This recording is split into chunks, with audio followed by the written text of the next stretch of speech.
Star hospital Sukhibhava powered by Agrigold Ayur Sukha multi speciality ayurvedic వైద్యాలయకు తిరిగి స్వాగతం. కోపంతో బుసలు కొడుతున్నప్పుడు మనలో దవడ ఎముక బిగుసుకుపోవడం సహజమే. కానీ కోపతాపాలేమీ లేకున్నా దంత సమస్యల మూలంగా మనలో కొంతమందికి దవడ బిగుసుకుపోతూ ఉంటుంది. దీంతో ఇలాంటప్పుడు దవడను ఏమాత్రం కదిలించినా తీవ్రమైన నొప్పి కలుగుతూ ఉంటుంది. ఇలాంటప్పుడు తినడం తాగడం అనేది బాగా ఇబ్బందిగా ఉంటుంది. నిత్య జీవితాన్ని దుర్భరం చేసే దవడ నొప్పికి కారణాలు, చికిత్స, పరిష్కార మార్గాల గురించి డాక్టర్ని అడిగి ఇప్పుడు తెలుసుకుందాం.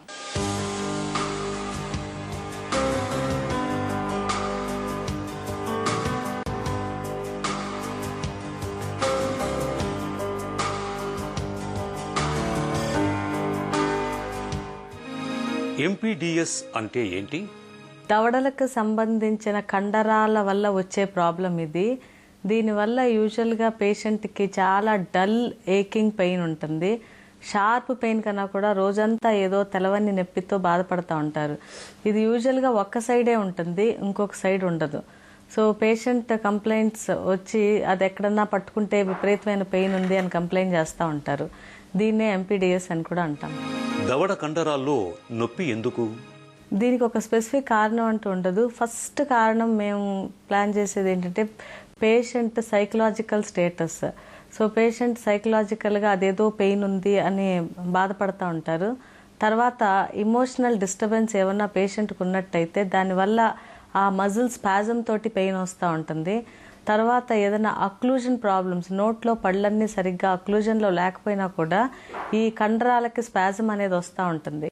సో ఏదన్నా నోట్లో ఏదన్నా ఒక టూత్ కానీ ఒక ఫిల్లింగ్ కానీ పెద్దగా ఉండి ఆ పళ్ళు సరిగ్గా క్లోజ్ చేయడానికి రాకపోయినా అది వెళ్ళి జాయింట్ మీద ప్రెషర్ పడి ఆ జాయింట్ నుంచి మళ్ళీ మజిల్స్కి స్పాజమ్ వచ్చి పెయిన్ ఉంటా ఉంటుంది. తర్వాత కొంతమందికి నైట్ గ్రైండింగ్ హ్యాబిట్ ఉంటుంది. నైట్ అంతా నోరు బాగా గ్రైండ్ చేస్తూ ఉంటారు. మార్నింగ్ అయ్యేసరికి చాలా సివియర్ పెయిన్ ఉంటుంది ఆ మజిల్స్లో. కొంతమంది తెలవకుండానే ఆ స్ట్రెస్లో ఈ నెయిల్ బైటింగ్ హ్యాబిట్ చేస్తూ ఉంటారు. ఆ క్రానిక్గా ఆ నెయిల్ బైటింగ్ వల్ల కూడా ఆ మజిల్ స్పాజమ్కి లోన్ అవుతూ ఉంటాయి.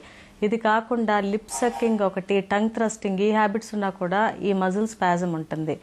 కొంతమందిలో డెంటల్ ప్రొసీజర్స్ తర్వాత కూడా ఎంపీడీఎస్ వస్తూ ఉంటుంది.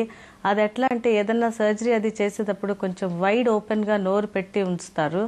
ఆ వైడ్ ఓపెన్గా పెట్టినప్పుడు దానికి సంబంధించిన మజిల్ ఎక్కువ ఓపెన్ అయి ఉండటం వల్ల ఆ లోకల్గా ఆ మజిల్ కొద్దిగా ఇన్ఫ్లమేషన్ జరుగుతుంది. ఆ ఇన్ఫ్లమేషన్ జరిగినాక అక్కడ కొంచెం మజిల్ స్పాజమ్ అనేది ఉంటుంది. సో తర్వాత ఆ పేషెంట్ నోరు మూసుకోవాలన్నా తెరవాలన్నా చాలా ఇబ్బంది పడుతూ ఉంటారు. అది కేవలం మజిల్లో వచ్చే స్పాజమ్ వల్ల వచ్చే ప్రాబ్లం మాత్రమే. ఇది కాకుండా ఇంకా కొంతమందికి ఆ టెంపరోమాండిబులర్ జాయింట్, ఈ దవడ జాయింట్ వల్ల ఇబ్బందులు ఉన్నా కూడా ఈ మజిల్స్లో స్పాజమ్ వస్తుంది.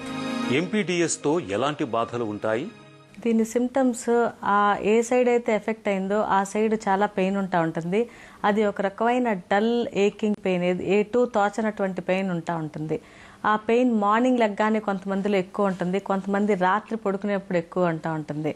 తర్వాత ఆ టెండర్నెస్, ఆ జాయింట్ని మనం ఫింగర్తో పాల్పేట్ చేసినట్టయితే టెండర్నెస్ ఉంటుంది. సో అది కూడా ఒక సిమ్టమ్ ఆఫ్ ద ఎంపీడీఎస్. తర్వాత ఆ మజిల్, ఏ మజిల్ అయితే స్పాజంలోకి వెళ్ళిందో ఆ మజిల్ ఒత్తినప్పుడు కూడా పేషెంట్కి పెయిన్ ఉంటుంది. తర్వాత కొన్ని ట్రిగ్గర్ పాయింట్స్ ఉంటాయి ఆ మజిల్ రీజియన్లో, ఆ ట్రిగ్గర్ పాయింట్స్ని టచ్ చేసినా కూడా పెయిన్ ఉంటుంది. ఇది కాకుండా పేషెంట్ నోరు తెరుస్తున్నప్పుడు మోస్తున్నప్పుడు ఒక రకమైన సౌండ్ వినిపిస్తూ ఉంటుంది. దాన్ని క్లికింగ్ సౌండ్ అని అంటాము. ఇది కూడా వన్ ఆఫ్ ద సిమ్టమ్ ఎంపీడీఎస్కి. ఈ క్లికింగ్ సౌండ్ కాకుండా పేషెంట్ నోరు ఓపెన్ చేస్తే నోరు డీవియేట్ అయిపోతూ ఉంటుంది.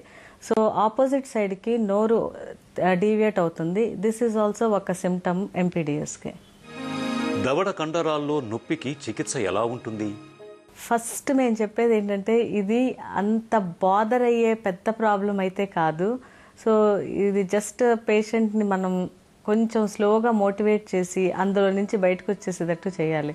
సో దీనివల్ల ఫ్యూచర్లో చాలా పెద్ద ప్రాబ్లమ్స్ ఉంటాయి అని పేషెంట్ భయపడుతుంటే ముందు పేషెంట్ని కన్విన్స్ చేయాలి.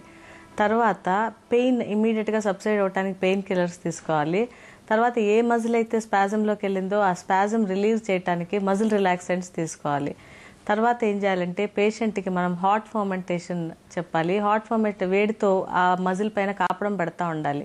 ఎప్పుడైతే కాపడం పెడతారో అక్కడ లోకల్గా బ్లడ్ వెసల్స్ కొంచెం డైలేట్ అయిపోయి ఆ పెయిన్ అదంతా ఇన్ఫ్లమేషన్ తగ్గుతూ ఉంటుంది. తర్వాత పేషెంట్కి స్ట్రెచ్చింగ్ ఎక్సర్సైజెస్ చాలా కంపల్సరీ.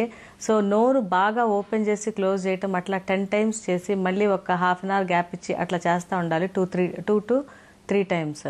ఇది కాకుండా ఐస్ అప్లికేషన్ పెట్టాలి చీక్ మీద. ఈ పేషెంట్ చీక్ మీద ఐస్ అప్లికేషన్ పెడతా ఉంటే ఆ పైనున్న స్కిన్ ఆ పెయిన్ థ్రెషోల్డ్ తగ్గుతూ ఉంటుంది, అంత పెయిన్ అనిపిస్తూ ఉండదు. సో ఇవన్నీ చెప్పి పేషెంట్ ఇమోషనల్ వెల్ బీయింగ్ అవి కూడా మనం చూసుకుంటూ ఉండాలి. నా సైకలాజికల్ ప్రాబ్లం పేషెంట్కి ఉన్నా అది కూడా మనం పేషెంట్ని మోటివేట్ చేస్తూ ఉండాలి. తర్వాత పేషెంట్కి నోట్లో ఏమన్నా మాలక్లూజన్ కానీ ఏమైనా ఎత్తైన ఫిల్లింగ్స్ లేకపోతే ఏమైనా పళ్ళు లేకపోవడం అట్లా ఉంటే అవన్నీ చూసి కూడా మనం ఇమీడియట్గా చేస్తూ ఉండాలి. తర్వాత పేషెంట్కి ఏమైనా హ్యాబిట్స్ కనుకుంటే mouth breathing, tongue thrusting, lip biting అవన్నీ ఉంటే అవి బ్రేక్ చేయడానికి తగినటువంటి అప్లయన్స్లు కూడా ఇస్తూ ఉండాలి. ఇవి కాకుండా పేషెంట్కి మనం ఇంట్రా ఆర్టికులర్ ఆ జాయింట్లోకి కొన్నిసార్లు చాలా ఎక్కువ నొప్పితో ఇబ్బంది పడతా ఉంటే కొంచెం లోకల్ అనెస్థెటిక్ ఇంజెక్షన్స్ కూడా ఇస్తూ ఉంటాం. So this is also one of the treatment. తర్వాత ఇవి కాకుండా ఇంకా పేషెంట్ ఇబ్బంది పడతా ఉంటే ఫైనల్గా ఒక 1 వీక్ or 2 వీక్స్ ఆ జాయింట్కి రెస్ట్ ఇచ్చేసి కొంచెంసేపు నోరు మూవ్ చేసి ఉంచాలి. గట్టిగా ఏవి తినకుండా ప్రివెంట్ చేస్తూ ఉంటే స్లోగా మళ్ళీ జాయింట్ అకామిడేట్ అయిపోయి మజిల్స్ అవి నార్మల్ స్టేజ్కి వచ్చేస్తూ ఉంటాయి.